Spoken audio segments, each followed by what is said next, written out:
Okay, I just put these tights on. I love these. Waisted pants, these are the new ones. I'm a paid customer with Tally Lou. I am obsessed with their leggings. It's Tally and Sarah, and if you don't know, we have an activewear brand called Tally Lou. And we have Australia's favourite leggings, but not only do we have leggings, We've got everything that you may need for an active lifestyle. So we want to give you guys an offer if you've never shopped at Tally Lou, or if you've shopped at Tally Lou and you just want $15 off your next order, you need to take this offer. and it's TL Cherry, all caps, all one word. Pop that in at checkout and you will get $15 off. So head to our website, it's www.tallyloo.com, or head to our Instagram, stalk our page, use the code, and let's get you all in some TL. Welcome to Curious Conversations. It's Tally and Sarah. Welcome to our business mini series where we sit down and talk real, raw, honest with some incredible business owners. We're going beyond the highlight reel to talk about what it really takes to start a business from the ground up. The challenges, the wins, and the lessons that no one prepares you for. Anyways. Anyway, sorry. So now we're going interesting. to talk tampons. Yes. Tampons Okay. business. Well, we're about to talk tampons and we're both on our cycle Yeah, I at the know. moment. Are you? Yes. So I seem to have this effect on people. Like I turn up and then people get their periods. It's so weird. My friends say that to me. They're Is that like a "It's white you." witch kind of thing? A red Maybe. witch? Like it's Yeah. with love. It's Yeah. like a white witch type Yeah. vibes. Yeah. It's. How funny. Because what day did I get mine? Same as you, Thursday. I've just finished, so maybe we're all going to start. Where- My bestie maybe. just got Well, hers it's the too, full so- moon on Saturday too. It is, and it's like Lionsgate portal Wow, today yeah. apparently, It is which is today, like a yeah. big manifestation. Speaking our language, Yeah. huh? Yeah, right.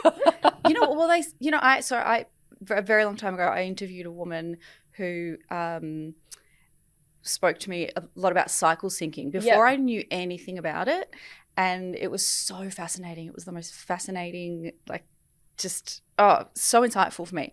And she was saying how it makes so much sense that if you think about how the moon can control the tides, and we as humans are made up predominantly of water, it makes sense that the moon can also affect us. And I was like, oh my gosh. That makes a lot you of know, sense. think about moon cycles, all Yeah. of that. I was like, oh my gosh. I want to know That's more so about interesting. cycles It's too. actually Yeah. when you really sort of, really look into it and you think about how like the bodily changes and the things that go on, and it's essentially really just living your life according to your cycle, your hormones and what's going on. Yeah. It's pretty amazing. I definitely take it a lot easier now when I'm have my flow. I don't take it probably easy when I have my flow, but like 2 to 3 days before I do, because I'm so Yeah. fucking tired. Yeah. Like I just know when I'm getting my period. I'm like, Luteal I can't phase. get out of bed, and I'm like, I'm getting my period. Yeah, and that's really normal. Yeah. And I think I feel like as women, we've kind of always had this in us to just be like, go, go, go. And it's okay to stop. Yeah. I know. We were talking about that yesterday about being busy, and it's this the hustle culture, and it's like, can we just Slow down. exactly? Yeah. Hustle culture's like, let's kill it off. Yeah. Oh, yeah. Yeah. Okay. I feel like we might use some of those for I as know. part of the episode. No, but let's get straight into it. Welcome to Curious Conversations with Tally and Sarah. We sit down and chat with business owners, entrepreneurs, and some of the best conversation starters. This is a podcast about real life lessons and people doing cool shit. Hi, Mia. Hi. How are you? I'm really well. Thank you so much for coming to Stitch Up Studios. But we're doing the business series, and we wanted to chat to you because you have a very successful brand, Moxie. Can you tell the listeners what Moxie is? So Moxie is a progressive period care brand that I started when I was, a lot younger than I am now. But 2005? But at what age? Yeah. Because you must like. Well, now you're really going to not tell all my old. secrets. I love you. I Early was- 20s, mid 20s. No, I was early 20s. I was like, Okay. I was 22. I was That's 22. ballsy though. Yeah, but also I think when you're young and you've No fear. you've got no fear. I didn't have many responsibilities. I was just, I was a young student. I had an idea and I thought I'll give it a crack, and my parents were really supportive. Yep. And I went for it. But essentially we exist to make periods easier.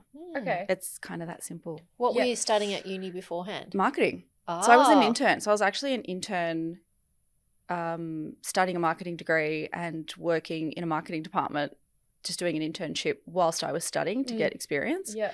And I had the idea to put tampons in tins so that they wouldn't roll around in our handbags.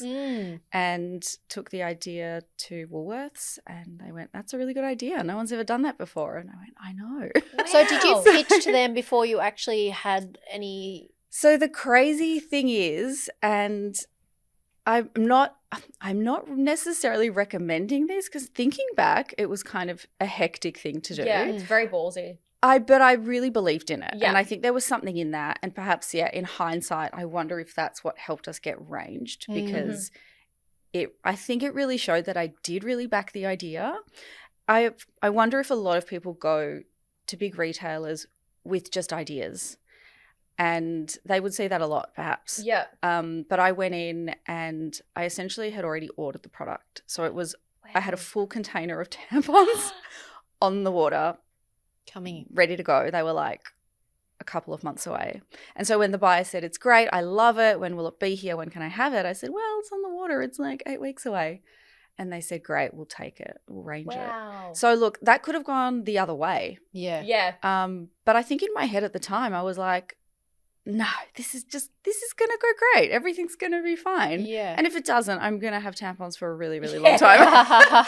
And so are all of my friends. So I think there's something in really kind of backing yourself and not having that self-doubt. And I wonder if that does come with being a little younger and just being really positive about things in life. And I wonder if, had I known then what I know now about life and business and the ups and downs, it may have scared me off, but I'm glad it didn't. Yeah. Did you have any experience in business before? Your parents business owners? Yes, actually my dad was, So my dad had his own business from a really young age. He was in clothing manufacturing. He started at 19. Wow. Yeah, so he was really young and really entrepreneurial, but a doer. Like, he was really hardworking, super hands-on.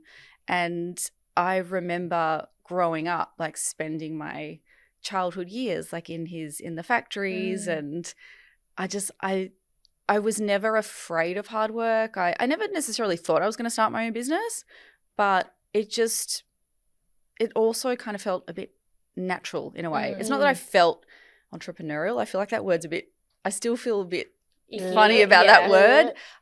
It's more that I'm a doer. Yeah. I'm just a doer. So the first shipment. Yeah. How many units? It's a really good question. I don't remember, but it was it was a 20-foot container. So. Wow. I wonder how many units that was. Yeah. But even the initial investment, did you hustle your parents? Did you do it all yourself? Yeah. Like, it's ballsy. It was, So I literally put all my savings into it. And so this is going back to a time where I did manage to get a small bank loan. I had a business partner at the time. So they put some money in as well. I think we needed about 150K. Shit. But we did manage to also get some terms from the supplier. And then once I got the okay from Woolworths, we took that to the bank and we managed to get essentially what they called then like an invoicing finance. Okay. So the order from Woolworths was essentially kind of like as good as an order. Yeah. And we took that to the bank and they essentially kind of gave us the money up front. I'm not sure if that's a thing now. It was something you were able to do then. They may have similar services now. They call it something else. But we were able to do that obviously for a fee and a hefty fee. Yeah. But it just allowed us to kick off that cash flow a little bit. Cash flow, oh my gosh.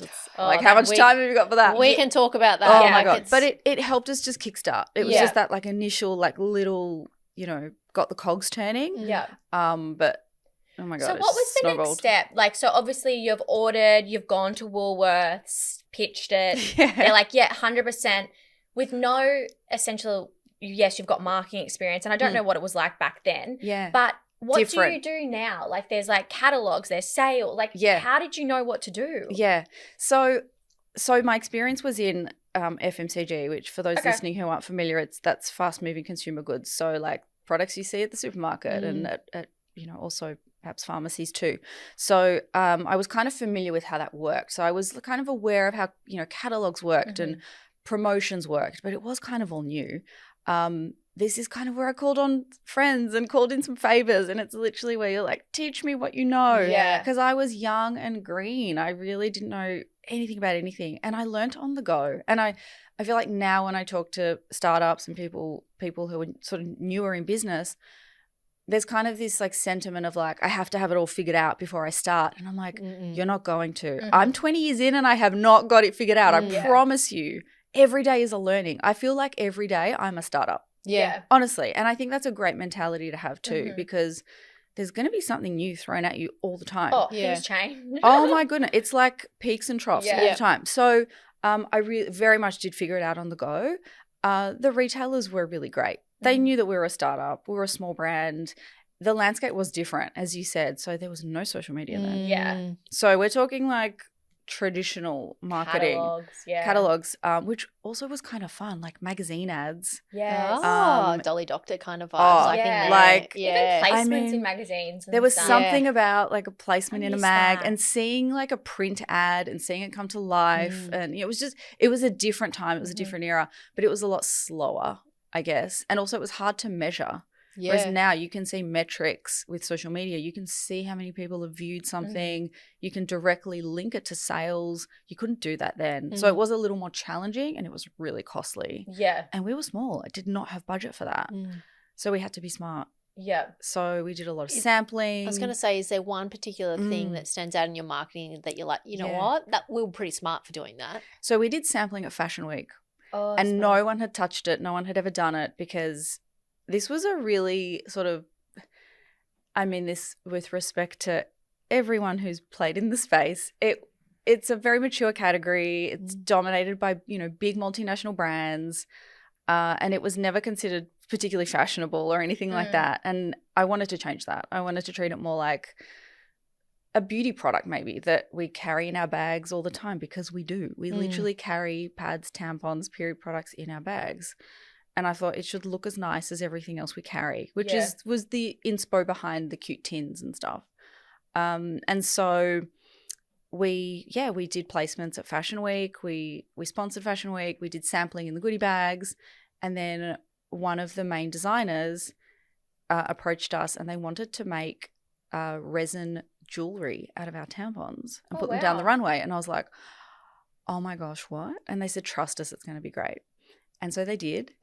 And they were phenomenal. They were like, they dipped them in resin. Wow. Like they were like gold painted. So literally like loose tampons dipped in resin in gold. Yeah. They made rosettes around them, gold chains, put them down the runway with the clothing. So it was like a jewelry collab with the fashion brand.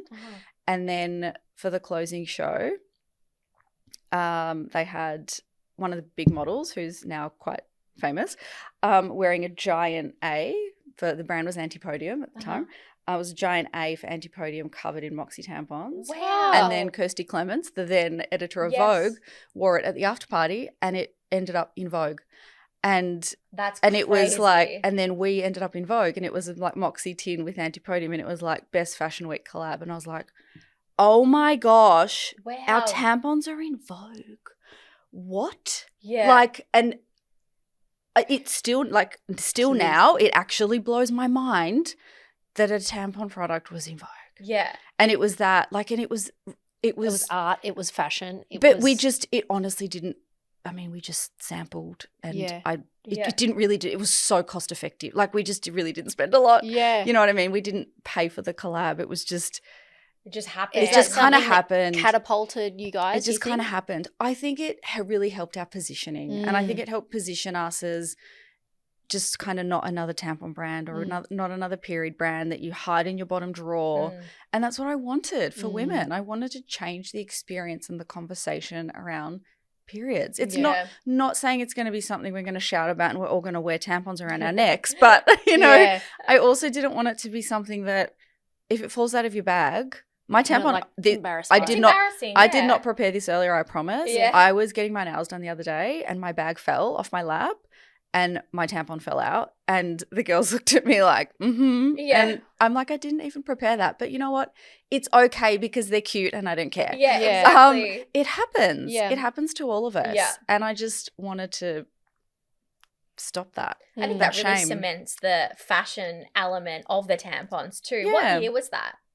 That would have been around like 2007, 8 maybe. Wow, so it's still early on. Maybe 2009, but like early. Yeah, that's early. crazy. Yeah, and periods were just not discussed. Like I remember approaching even like women's health magazines and publications and, you know, wanting to do stuff, and they were just like, yeah, no, like periods aren't sexy. We don't want to talk about them.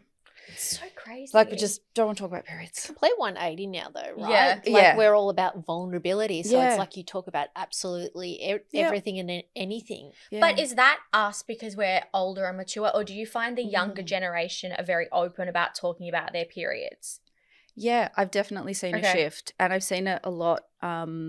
TikTok has been amazing. Yeah. What a platform. But definitely I feel like the younger gen are just generally more open and more accepting in general across so many different, you know, categories, I guess. But I think just as a society, I think we've learnt a lot from our past mistakes. Yeah. I or guess. our parents' past mistakes. Well, That's right. Yeah, that's what I mean. Like I Yeah. think that there are sort of generational shifts, and it does take generations, right? Talking about mistakes, have there been any big challenges? I don't want to call them mistakes because I feel like you always learn from them, but have there been any big challenges in the business? You know, this how many years is it? 20 years. 20 years. Yeah. Are there any that you can think of now that? How much time have you got? Oh, Honestly, do you know what? I love Do you know hearing what? about But this. we do love hearing about it because you learn from your mistakes, Exactly. right? That's where your biggest learnings come Yeah. from, more than your success. So it's like, Yeah. okay, like Manufacturing. we've fucked up so many times. Yeah. I make mistakes all the time, and I think it's because I don't fear mistakes. Yeah, exactly. At all. I don't fear It's a good failure. mindset to have. Yeah. Though. Like, Yeah, I don't fear failure. I think I am by nature just a big risk taker. Yeah. I dive in because I have this in my head. I've kind of got this like, what's my plan Z? I call it the plan Z. So I always say to myself, okay, if I do this, what's the worst that could happen? So I'm prepared for the worst case scenario. And if in my head I'm comfortable with that, or it doesn't make me, it always makes you a bit uncomfortable, right? Because it's the worst case scenario. But the reality is it likely doesn't happen. Yeah. The worst case likely doesn't happen. That's actually true. Yeah. Solomon says that, our therapist, he's always like, when I have anxiety, he's like, think of the absolute worst thing. Like, it's not going to happen. Right. I'm like, oh, yeah, true. Yeah, but if you go there in your mind, you're like, okay. Makes you feel better. Well, I'm prepared for that. I'm still alive. Everything's still good Exactly. if it happens. Exactly. Yeah. And so this is what I say to myself, like, okay, what's the worst thing that could happen? Okay, I lose everything and I have to start again. And okay, that's terrifying. Yeah, of That course. is absolutely terrifying. But I'm still here. We'll work through it. I have my family. You can do it. Yeah, and we'll work through it. Okay, let's go. Yeah, absolutely. And you know, maybe sometimes it's like, no, let's not go. Let's not go. That's a bad idea. But that's fine. You have that conversation with yourself. And so look, generally the things that we're talking about aren't that deep. Yeah. And so I'm like, let's give it a crack. And look, when you fail, you learn. You're right. It's like, I think it's like flexing a muscle, right? You have to flex it and do that to develop it.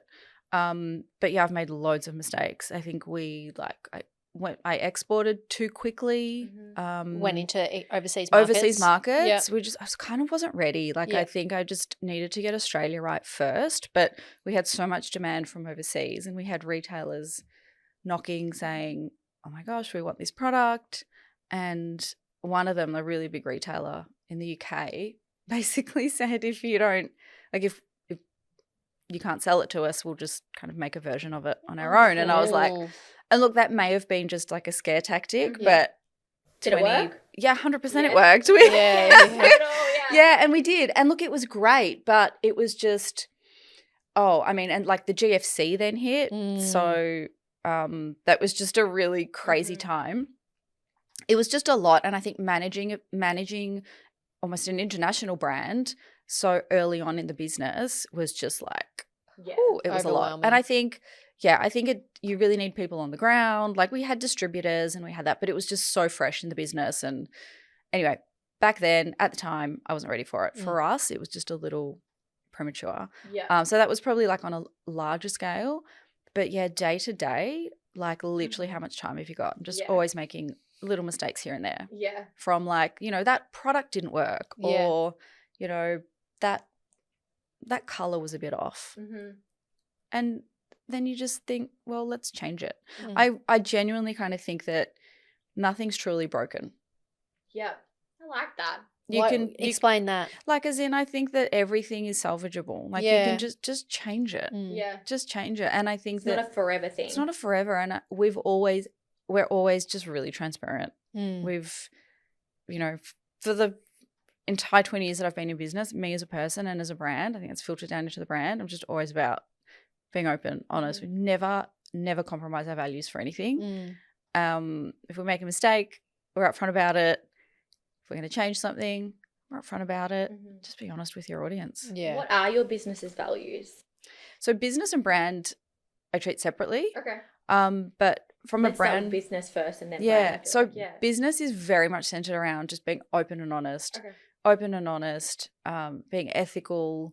But the biggest ones are really open and honest communication and being upfront. Yeah. So if there's an issue, you have to say it. You can't hold it for 2 weeks or for a month. And sometimes that can be challenging, but it's just, I feel like everything can be solved with communication. Yeah. Whatever it is. Clear communication Yeah. solves everything. And honestly, it's been unproblematic. That's good. So Like, it's generally been so unproblematic. That's good. So that's what you just educate your staff. Absolutely. Yeah. And it's open door Nice. policy. There's really no hierarchy. Like, That's good. I don't have an office. It's a storeroom. I did, but I hated it. So it's now a storeroom. So we're all just like open plan. Anyone can talk to anyone. I'm just a big believer. Anyone can have an idea. Everyone has a voice. And it's great. We're a little fam. It's really nice, you know. And then what about the brand? Yeah, so brand is not dissimilar. So brand is that we're very real. Again, it's all about just being open and honest and transparent.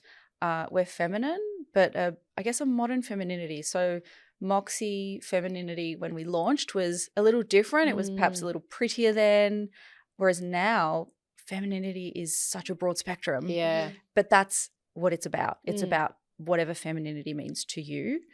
Oh gosh, I could go on about this all day, but it's essentially that vibe. It's really, it's really about embracing your Moxie. It's about being confident. Embracing your Moxie. I love that. that. Moxie means to have guts, determination, courage. That's what it means to us. Okay. So it's very much what our values are. Yeah. I love that. Yeah. Now, you obviously started with the tampons in the tin. Yeah. Your brand has expanded now. Can you just tell us some of the SKUs in the brand? Yeah. So we have not yet a full suite of products because I've just got ideas coming out of my ears. Oh my gosh, it's just like not enough time to develop everything. But yeah, so we did start with the tins, tampons in tins, and then we expanded into pads, liners. We've now got period cups, but the brand has evolved. So as I said, we are what we call progressive period care. So that means progress, not perfection, because we're not just one thing today. Tomorrow it may be different. So today we have found a way to wrap all of our period care in recyclable paper, including our pads. So we're the first to have done it on our pad products. Recyclable paper, not plastic, which is amazing. We use organic cotton, no synthetic fibers, no fragrances. Our cups are made with a zero waste process, so we don't have any wastage. But these are just things we've figured out how to do today. Tomorrow there might be something better. So we're always expanding the range. We've got an amazing postpartum product that we developed that I managed to patent, and it came off the back of me hearing my bestie's birth experience and her like horrific experience in hospital with having to use like maternity pads and ice fingers and that whole experience. So we basically developed a postpartum pad that has a secret pocket on the back, and you slip a cool gel pack into it, so it helps soothing. Smart. I remember when you had to ice your vajayjay too. No, I had a C-section. Oh no, it was someone that else. Wasn't me. So I had a C-section, but I think that's so smart. So just things That's that very actually clever. things that people need. Like I'm not about creating more stuff because the world's got enough stuff. There's a lot of products out there, so it's like, what do people actually need? Yeah, it's practical. It's practical, and we're lucky that we have such a phenomenal large TikTok community that essentially tell us what they want. Yeah. Which is great. So we develop products based on what people I actually love need. that. Talk to me about period care, because I think I probably it wasn't until my 20s that I realized what you put up there and around there actually matters. Yeah. I know you use like organic cotton and things like that, but there's things. Explain period care.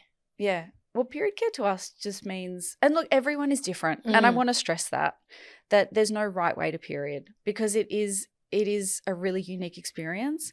Everyone's experience with their body is different. Everyone's experience with their period is going to be different. And so what suits one person may not suit the next person. Yeah. But we just like to do what we feel, as I said, is the most progressive and is the best out there, the best of the best kind of thing. Yeah. So for us, that means, no fragrances, no synthetic fibers. Organic cotton is, to us, it is a really superior material. Yeah. A lot of other products are made with synthetic fibers, or conventional tampons are generally made with rayon, which is great because it's really absorbent and it's really cheap, but it isn't a synthetic fiber. Yeah. But again, it's just about being conscious about because you're putting something up inside your body. So it's like, So look, they all still sort of carry the same risks associated with toxic shock. So people need, still need to be aware of that. Can pads be organic cotton? Like, is that a thing? Yeah. So our pads are organic cotton. Wow. Yep. So our pads are organic cotton and breathable. So there's no synthetic fibers in those. Yep. Do you do the period undies or no? So I've never used one, so I have no idea. So this goes back to my point about creating what people need and just not more stuff. So I actually did develop period undies. Did you? And they're ready to go, and they're actually really, really great. Okay. Dare I say? But I didn't launch them because, again, there's a lot of period undies out there. Yeah. I also find them icky. So I find it gross. You're not going to wash and rinse it. But is that what you have to do? Yeah, so you do. And see, that's not for you, and that's okay. Yeah. And that's okay. And this is what I'm saying. Like, so what suits you and what suits me and what suits you. It's going to be different. I know my family members that are younger love period undies for sport, for school, for everything. I get why and they people suit like some them. people. Yeah. I just find it a bit and gross. it's like cups, right? So cups are actually really fantastic if you're really active. If you are really eco-minded, a cup's great because it can last 5 to 10 years. Wow. Wow. It's even over period undies, because a lot of period undies generally only last 30, 50 washes. I didn't know that. And then they really have to throw them out. So they're kind of not as eco. Yeah. Again, they're all different. You do your research, but a cup is really sustainable if you're looking for something really eco. Yeah, but again, a cup's not for everyone. Yeah. Because it's an insertable. It's, they can be a little trickier to use initially. But again, just do what works for you. Have you used the cup before? Either have I. But I also think it's like a generation thing. Like how you were saying your nieces are obsessed with the undies. I presume they probably use cups eventually because they're more I don't know. I just feel like it's the younger generation. And also there's cultural differences too. Yes. Yep. So a lot of cultures won't use any insertables. And just prefer to use wearables. So it really differs. As I said, everyone chooses to period differently. There's no judgment. And we're like, you know what? We're here for you no matter how you choose to period. We'll just provide you with the products that we think are great, and we'll support you along the way. And however, you period, it's up to you. I said this to Tully before, and I was like, how does someone think, I'm going to start a business making tampons? You don't, honestly. Like it's not like it was not on my, like, as the kids are saying today, it was not on my bingo card. I'm just sitting here. I'm like, honestly, she's running a tampon period empire, and I'm like, how does? But did the idea start with the tin first? Yeah, or the 100%. It was the pain point. Okay. It was the pain point. So at the time, I was looking at packaging innovations in my job, and it was literally a pain point moment of like, so I was looking at tins. I was looking at tin packaging, and it was like, oh my God, imagine if tampons came in tins. Oh my God, I love sometimes. And now it was a pain point. 20 years later. But how many, think about it though, how many businesses could we start if we all thought Sat about our down. pain points and went, oh my God. But don't we do it all the time where we're like, oh, someone should do that? Yeah. Well, Can't be bothered. Yeah, totally. And Yeah. it was just that moment where I was like, no, there's something in this maybe. And it was, the more people I told, they were like, no, that's actually a good idea. Yeah. Yeah. And I don't know, I feel like I just went for it. I just went for I think it. it's the age too. I feel like we were Yeah. talking about that yesterday to Yeah. someone that we had on, and I'm like, fuck, when we like one of our brands, it started in 2012, and I'm like, I feel like back then I just had I just was like, oh fuck it, I'll do it. It's just money if I lose it. And now we have so much more responsibility that I'm terrified of doing things sometimes. I do think it's the age. Can I ask, why did you do a tin with the tampons standing up? Because the tin's like that, right? Oh, the little why did you not do cylindrical a tin. flat lay? So the pads came in a flat lay tin. Okay. There was just the cuteness about the little round tin. Cute. Yeah. Yeah, there was just something about it. I don't know. It was just the design. Uh-huh. So initially, I found it. I don't know where it is now. I did find it, and I wish I had brought it here with me to show you because it's so bad. The initial sample that I made, because I couldn't afford sampling or anything. You know where this is going, right? I cut up like an old deodorant can. Like I cut the base off a skinny deodorant can, painted it with a Posca pen, took a lid off a eyeshadow and stuck it on top, and that was like the mock-up OG Moxie tin. Yeah, it was very rustic. We had a similar, well, it's not similar, but we had Liz from Sunday Body coming on, and she kind of did a similar thing. I heard that, Yes. and it was like, that was very nostalgic for me. I was like, I did that too. Yeah, and it's the same situation, but it's But you always say about Tully Lou early days and the packaging and everything. it's so embarrassing. Like I feel like But if you you're do not what you embarrassed do. from your first sample Yeah. or the first product you put into production, then I feel like you haven't done business right, because I feel like business, you should always be evolving and improving, and like what we were saying before, things change all the time. Like for us, we're starting to not use the plastic garment bags because plastic's going to be banned soon. So we've got to start doing that now. And so I feel like if you're not embarrassed, then you haven't done it right. Yeah. And we all start somewhere. Yeah. Realistically, getting proper product mock-ups It's is so expensive. thousands of dollars. Yeah. And if you're a startup and you've got an idea, just have a go. Yeah. Have a go, tinker, play around, do what you can, get crafty, Yeah. do some arts and crafts, and just fudge it. Yeah. It's going to be fine. You don't have to have it perfect. How have you evolved as a businesswoman over the years? For me, I think it's been about always being open to learning. Yeah. And again, as we said earlier, not being afraid to fail. But for me, it's just always being open to learning. And I'm a huge believer that you can learn anywhere and from anyone, anytime. And I do, literally every day. I love that. It's learning everywhere. Yeah. That's why you'd be a great boss. When some bosses are so Thanks. intimidating. I like to think I am. Yeah, no, I just what you were saying before, I'm like, oh, that would be so nice to have a boss like that, approachable. Because I think sometimes leaders, bosses can be quite intimidating. Yeah. Knowing you've listened to the Lizzie episode, how do you, and you've mentioned distributors, do you still work with them? Do you find focusing on your e-com store more beneficial? Where's your focus as a business?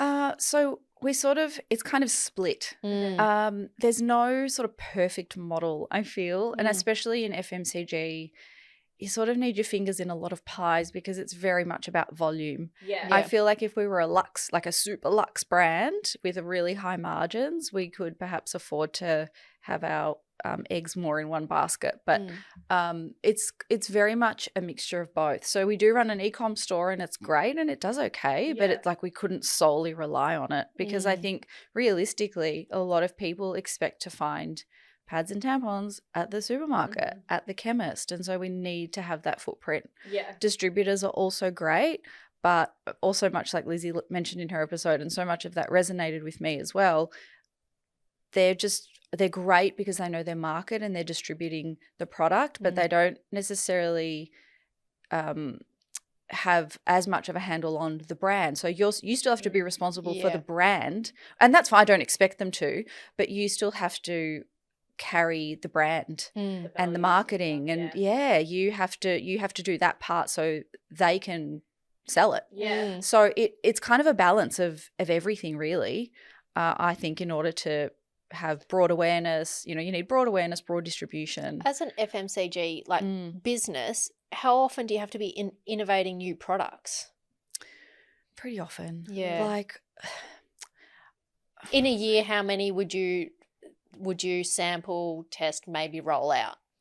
The rollout's really tricky because it is kind of very much dependent on if they buy it, if the retailers want to take it on, especially for us. Look, we are still I call us the small fish in a really big pond, because we are. Our category is dominated by huge multinationals, and on the grocery and pharmacy shelf at the moment, in the retailers that we're in, I'm the only female founded, owned and led brand. Wow. Yeah. In an inherently very female category. If anyone's listening, I'm that's the only why you one. should be buying Moxie. Yeah, thanks guys. Yeah. You heard it here first. Yeah. Everyone's a large multinational or is run by men. So, and that's okay. So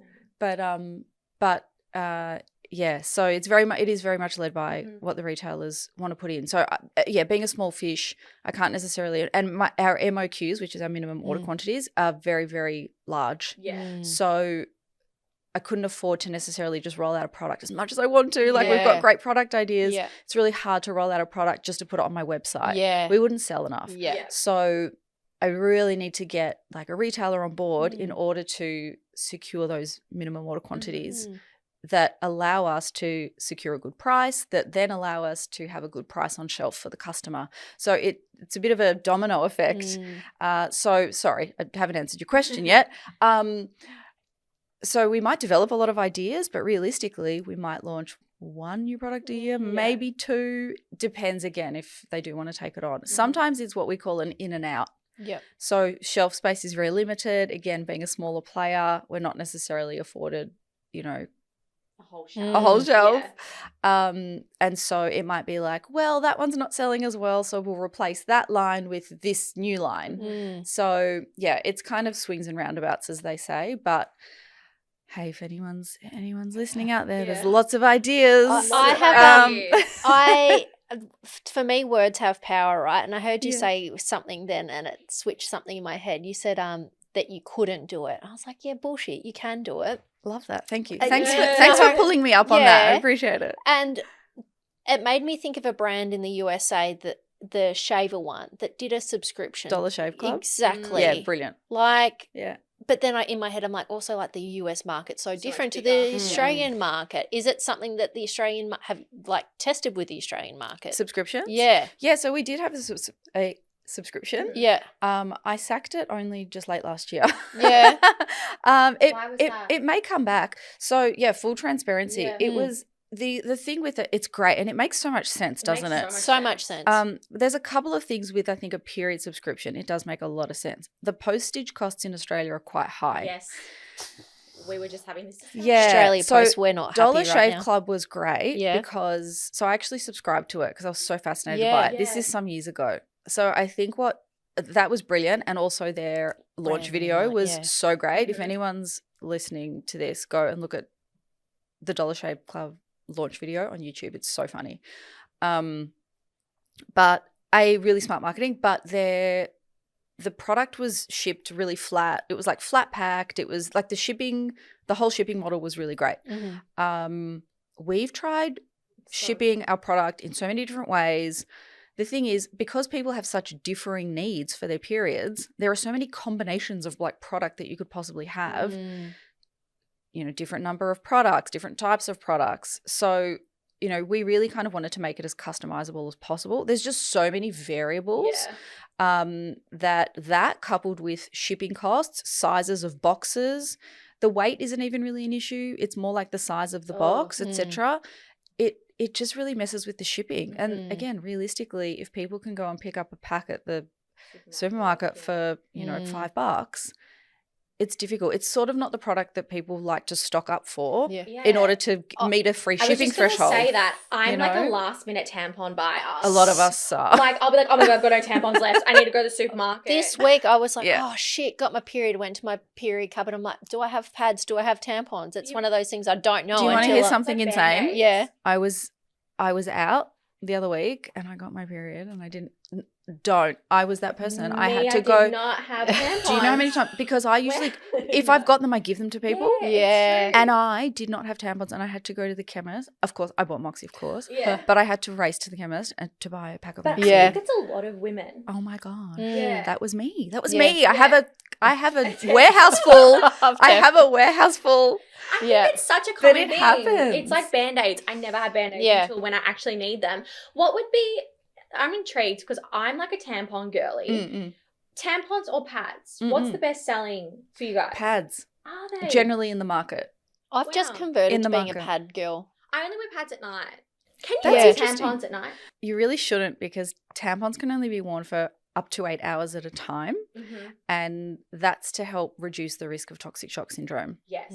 So again, TSS is incredibly rare, but it can be incredibly serious. And you have to have the bacteria that causes TSS in you to get it. It's Oh. not caused by tampons. Tampons do not cause it. I just want to stress Oh, that. I know that. How do you have- get the bacteria?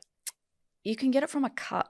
Oh, so you Men and children can get TSS. Does it stay in Wow. your body forever once you've had? No, it's a bacteria. Oh, it's a So it's bacteria, it's an sorry. infection. It's Okay. it's Yeah, an right. infection so it's basically. highly coincidental if So- you get it and then you got wow. Yeah, so the- That's Yeah, unlucky. yeah, it really is unlucky. Yeah. So tampons do not cause it. You can also get it from cups. You can get it from pads. You I can did get it not from know you can get it that. from a cut on your leg. It's not tampons don't cause it, Mm. but they I are know that. associated with it, right? Yes. So, however, to reduce your risk, change frequently. Yeah. Don't leave them in overnight. And so they say not overnight because you might oversleep. You might leave Yeah. it in for more than 8 hours. Sometimes you forget. and I've you forgotten do many times. forget. It happens. And a Yeah. lot of people say, oh, but I'm not going to oversleep. Do not risk it. Yeah. Don't risk it. Mm. That's where cups are better. Yeah. If you can wear a cup overnight because you can leave a cup in for 12 hours. I'm too nervous to try a cup. How do you? Cup the is great. Look, I'm going to go buy one, and Are I'm you going gonna- to. is. Yeah. Well, I think we can hook you up. Tully I think made we can me hook you test- up. I'm going to We can test hook it you out. up. Tully made me test period undies about 2 years ago. Okay. Too. And Did you like them? well, I had to wash it and I was like, Yeah. this is a bit gross. And It's a bit more of a process. Yeah. But look, the cup is easy because you sterilize it in between periods and then you literally just rinse it. As you're using Can it. you feel it up Yeah, there? and you put it back up. No, it's much like you shouldn't feel. If it's in properly, you don't feel it. Wow. Tampon, you don't feel You it. don't feel it. Okay. It's that's really interesting. convenient. I just learned something because I honestly Yeah. thought that was always from tampons. Mm, And then I was no. listening to a podcast the other day, and this girl said she left a tampon up there for 1 week Whoa. because Yeah, she said she wow. could start smelling something and was like, "What is going Yuck. on?" And then realized she still had a tampon. Can and it was happen. like all the way like up. It can Um, happen. And Oh I my was God, like, we've how did she not? I'm like, how did she not get that? Yeah. And that would make sense then. I just thought everyone did. You know, we've all done it, right? Like you have a big night and you're like, Oh, I I definitely- did I We've all lost the forget? string as well. Yeah, Like, that's That can happen too. Yeah. But PSA, Yeah. it can't go anywhere. Your vaginal Literally. canal, it's not that deep. Yeah. It's actually not that deep. Yeah. Can't go anywhere. It can't go into your cervix. Your cervix Can't go is into your tiny. stomach. No, do you know how many people say on TikTok, like especially like younger girls, and I feel for them. They're like, "What if it goes into my stomach?" I'm like, "Dude, It's nothing's not- connected. yeah. It's not connected. Your uterus is not connected to your stomach." But that's why TikTok exists. It's Yeah. because who tells you this? Yeah. Yeah. No one talks about it. No one tells you this. No. And Do you it's, have a big know, TikTok presence, the brand? 1.3 million followers. Shut up. I should have How? researched that before. Yeah, Sorry. Yeah. Wow. No, I'm glad you asked. What's I think that's good because it is Yeah. I use TikTok personally as Google. Like it's like my search So many people do, yeah. engine now. And if any health things, like even yesterday I Googled, maybe I shouldn't say what I Googled, but because I can't actually We're all remember. friends here. Tara. We're talking It about was periods. We're all something- It was friends. something on TikTok. I use it as my SEO for everything. Oh, like Yeah. restaurant in Carlton or something. I'm like, Absolutely. that's what I go Absolutely. to. Yeah. People go there to learn something. Yeah. And I think that's why we grew it. So it's all organic. I haven't done That is any, insane. no advertising, no influence. What's popped off for you? It's What? all period education. Okay. That's all we do. But it is kind of in your face, but it's sort of the point. But it's not about being crass or anything. We call body parts what they are. Mm. It's informative. It's short and sharp. It's literally the stuff no one tells you and that no one talks about. It's, as you said, it's kind of like your search engine for intimate health and period education. Yeah. Mm. And it's like no nonsense. And I think It's uncensored period chat. Yes. You're still in international markets, right? We're in a couple, so we Yeah. kind of pulled back from everything when we did our big rebrand late last year. So Mhm. we did like a full reskin. It's really exciting. Fully changed the packaging. It's now really bright. Full logo change. We put real photographs of our products on the back of the pack. So the back of the pack just features a photo of the actual product, which no one in the world has ever done that. Rather than these like tiny little diagrams that you often see that like I can't tell what that product is. Yeah. We took real raw photos of the products and put them on the back of the pack. So we did that last year. So now we're sort of starting to ramp up again. We just wanted to like, you know, pull back and then kind of it's almost like a like a relaunch in a way. Yeah. Yeah, No, which is exciting. But yeah, we are interested- in a few international markets. Yeah. to see like if the correlation between like TikTok and the audience is correlated to sales for Moxies in those markets. There's a huge overseas audience on TikTok. Yeah. Which is kind of like opening some doors, which is exciting. Yeah. That's great. Yeah, it is. Yeah. Yeah. It's a great platform and people ask us about it a lot and they're like, what is it? We can't make it work. And I feel like for what it's worth and for anyone take this, you know, take from it what you will. But I feel like a lot of brands, because we were doing it too. A lot of brands go on there perhaps trying to sell. People don't go there to be sold to. People go there, as you said, all the time. people go there to learn something or to get information. So as a brand, what can you teach them? Think about what you can teach your audience. Everyone's got something to teach. So that's what we started doing. And I think that's why it worked. great advice. Yeah. That's why it worked. That's cool. Stop selling and just start teaching. Yeah. And that's how I think you establish a relationship with your audience. And then the difference between that and Instagram? Instagram for us is a bust. Full disclosure. It just, I think, you know, again, why would our customers go to Instagram for us? Like they're not, Instagram I think as a platform is more visual. Yeah. And that's kind of not where we sit as a brand. As a brand, we've always very much been about conversation, community, education. Sense. Like our blog goes off. Our blog is crazy because, again, it's all about information. Yeah. So we've got a great pool of experts that we talk to and we deliver information, uncensored information. And then we take that to TikTok. And those two are the things that have just gone crazy. I call Instagram the business card. Yeah. So it's just The meet and greet. Yeah, people will still go to your Instagram to make sure that you're a legit brand and that you exist. Yeah. Yeah. And so it's just kind of a bit of a visual like, yes, we're here, we exist. But for us as a brand, like it's not something we hugely invest in. We tried. And I think I drank the Kool-Aid of being like, have to be on Insta, have to make it work. And I spent so much time and energy trying to do it. And then once my audience was saying to me, hey, we're over here, we're on TikTok. I was like, what am I doing? And so we just jumped ship.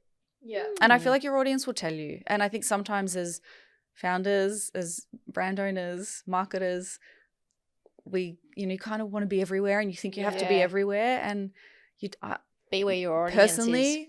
Go where your audience will tell you where they are. It's pretty obvious if you've got 1.3 million on TikTok. And that's crazy. They'll tell you where they're versus 12,000 on Instagram. Yeah. Wow. Like they'll tell you where they are. Yeah. So do you do a lot of your personal stuff on your TikTok? Like it's you front facing? No, we have Miss Moxie. Yeah. So we have an amazing I guess she's a creator, but she's our Miss Moxie. And she does a lot of the education. I love So she's like the big sister. Yeah. Yeah. Cool. That is cute. What's next for you? Oh my gosh, so much. Huge rebrands just happens. Rolling Big out. rebrands just happen. Yeah. So there's so much in beers. Like I like every day I'm just like, oh my God, there's a shiny new thing over there. Like a new product idea. Now I'm like, I think I want to write a book. And then I'm like, I think I want there's just literally I have to stop and be like, Mia, focus. Yeah. Focus. I probably need a bit of a break because I don't think I've taken a break in like 4 years. Yeah. But I'm just ticking all the time. So I think there's exciting stuff for Moxie, definitely new products, more distribution. Yeah. The question we like to end with is what do you wish you knew before you started a business? Oh, jeez. Oh gosh, so much. The thing that springs to mind is that you don't have to have it all figured out. You'll figure it out along the way. And as I said earlier, I'm still figuring it out. 20 years in. But also that's part of the fun. And I think that's what keeps you motivated. Agreed. I like that. It's the journey. It is the journey. Not the destination. And it's a journey. It's a journey. Yeah. We always say, I feel like a business owners, you're like problem solving. We always say that. You're always problem solving, which ends up being a learn But I think our emotional reactions, like early days, if there was a problem, oh my God, it was the end of the world. End of the world, the biggest thing. And now there's like, oh, problem what? Okay. You always know it'll your be reaction fine. to it's so true. different. Yeah. And also when the problems get bigger, you're like, oh, that other problem? Yeah. Oh, that was nothing. Yeah. It's kind of Right? like exposure therapy. Like so the more true. problems you're exposed to, the less it affects you. So true. Yeah. And you build resilience. Yeah. Like I do feel like in business, in life, oh my goodness, you need resilience. You have to be resilient, particularly as a business owner. Like you're going to get thrown around. Like it's really thrown me around, but it hasn't worn me down yet. That's a great It mindset. hasn't worn me down. Yeah. Do you know what? That's the one thing I take about from all these conversations is mindset. Business owners have an incredible like glass half full mindset, growth mindset, like risk takers. Yeah. I think you've got to have a little bit of crazy in you to do it. 100%. Like business is hard. So I agree. Yeah. Well, thank you so much for coming on. Where can everyone find you and the brand? You can find me on LinkedIn, or you can email me at info@moxie.com.au if you want to reach out for any reason. I'm on the end of that email address, so I love that. You can reach out to me. Yeah. I respond to as many customer emails as I can. But find us on TikTok at Moxie HQ. For all the period chat, we answer all DMs. We are making constant content like crazy, so any period questions, come and ask. Awesome. Thank you so much, Mia. Thank you. Thank you. Loved it.